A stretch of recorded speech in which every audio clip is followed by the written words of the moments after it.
Hi, welcome back to my channel, Miss Darcy.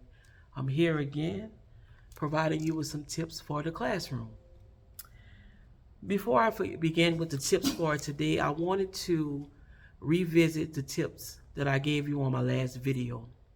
I gave you tips on time management, timing your students. I talked about different activities that you may do in your classroom, and your students may, they may take their own their time in getting it done, but what helps them work a little bit faster is timing them. One that I failed to mention is taking notes. I know a lot of you are working with technology, and your students don't take as much or as many notes as they used to, but I know I have some of my traditional teachers out there, and I know sometimes we have to go back old school with some things, especially if technology isn't working for today. So in those times, you may want your students to take notes. The best thing to do is to time them.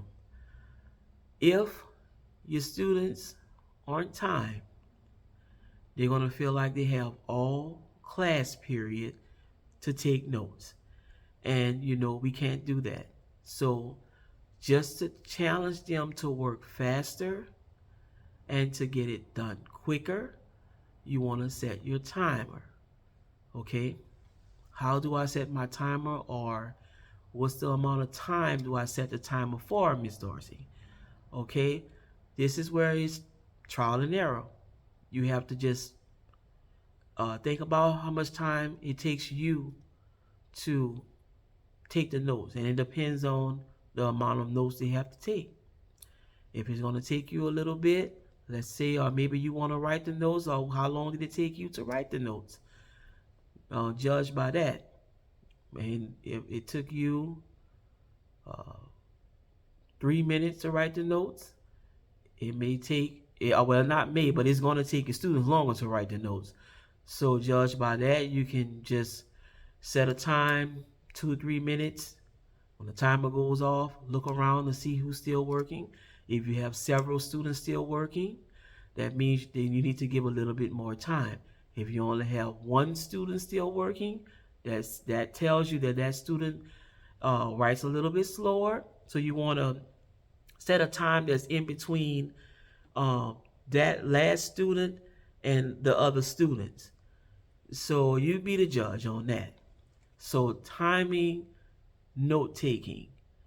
Also, I think I mentioned when they have to answer a discussion question. For those, I use a lot of the think, write, pair, share strategy. So that takes a little time for them to think and write, and then pair with a peer or with two peers, and then it takes time for us to share out because I may call on 2 or 3 to share. So I time that whole experience in or activity in all 3 parts. So I want to say my longest part,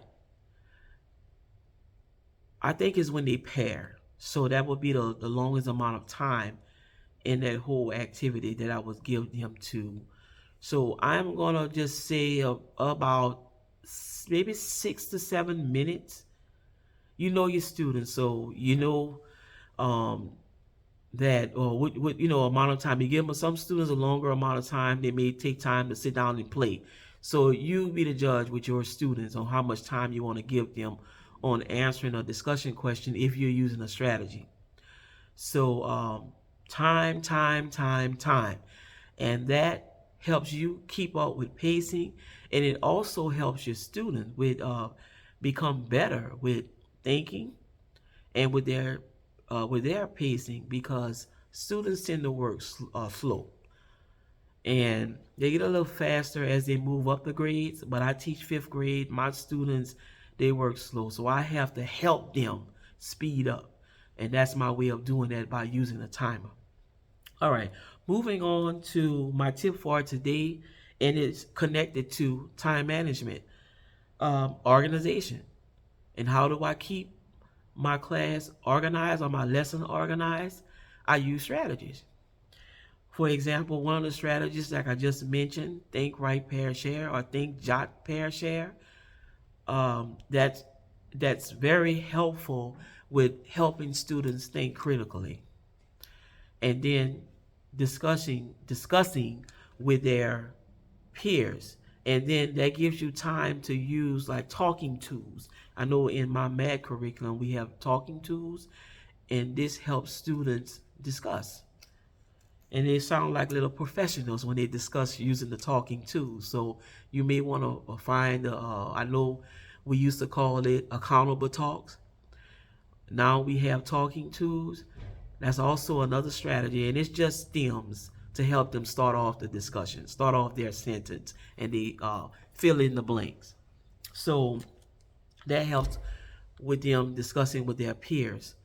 And the think, write, pair, share uh, helps them to what's the word I'm looking for? Think critically. Okay, another strategy that I have, if I want them to, for example, today in math class, they were to analyze and explain the similarities and differences between two students.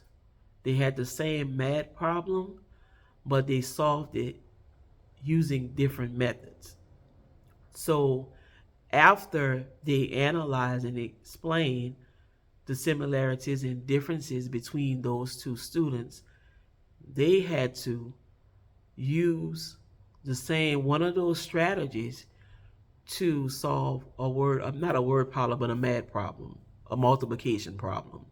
So to help them really analyze, because the methods that the students use, instead of just telling them, okay, go on and analyze this, look at both methods, both students' answers and how they worked out the problem, and then tell me what's similar, what's different between the two. Instead of doing it orally, I gave them a Venn diagram. And if you're not familiar with the Venn diagram is just two ovals where the ovals overlap in the middle. The students just put what's similar in the middle, and on the outside of the ovals, they just put what is different between the two, the things that they are comparing. So you can use it in any subject with just about any comparison. If it's two different objects, it's harder for them when you use more than two. But I think there are diagrams out there that are that allows you to use more than two. But for today's lesson, we use a Venn diagram where they compare two student strategies. And it was easier for them to really think. Well, not easier, but they knew that they really had to think about really analyze it, because I asked them to write it down by using the strategy. They had to write something down. So that worked out really well, in my opinion. Another strategy, main idea, and supporting details. And I know it's mainly used in ELA, but you can use it in science as well. I've used it in science. I like for my students to read. I don't find they read enough. So in science, they really get an opportunity to read, and for them to, they have to annotate while they're reading, but I also want them to write some things down, because I know it's a traditional method, but I think it's still helpful. And then another big one is the CER strategy, claim, evidence, reasoning. If you are not familiar with it, the claim is just a statement that answers the original question. The evidence is a scientific observations and data that supports the claim, and the R stands for reasoning. And all you're doing is making a statement on why, or explain how your evidence supports your claim. And that's a big one that we are using this school year. Usually I use it in science, but we are actually using it in math this school year. Um, Instead of doing the in my curriculum, we have the read, draw, write strategy. But with some of the word problems, I asked them to use the CER process, which they frown on, but they still have to do it.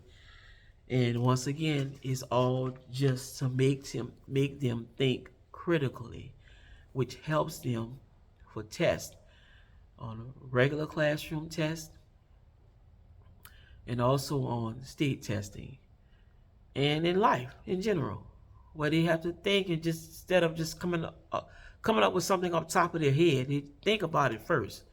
And you know, as a student, they just like to throw something out there. They don't think first. Well, I'm not gonna say all of them or most of them. Okay, well, that is all the strategies that I have, and I know there are lots more out there, but those are the ones that I use mostly in my classroom with teaching math and science. So, with that being said, if there is anything on the video that helps you, um, please like the video, subscribe. I would really appreciate it, and I will be back with more tips. And now come some things sometimes it's hard for me to decide. You know, with teaching, you have so much you want to say, but you have to just organize what you want to say and how you want to say it, and you have to pinpoint exactly what you want to say because there's so much that you can say in the video. So I appreciate you for listening, and as always, that's the Darcy way.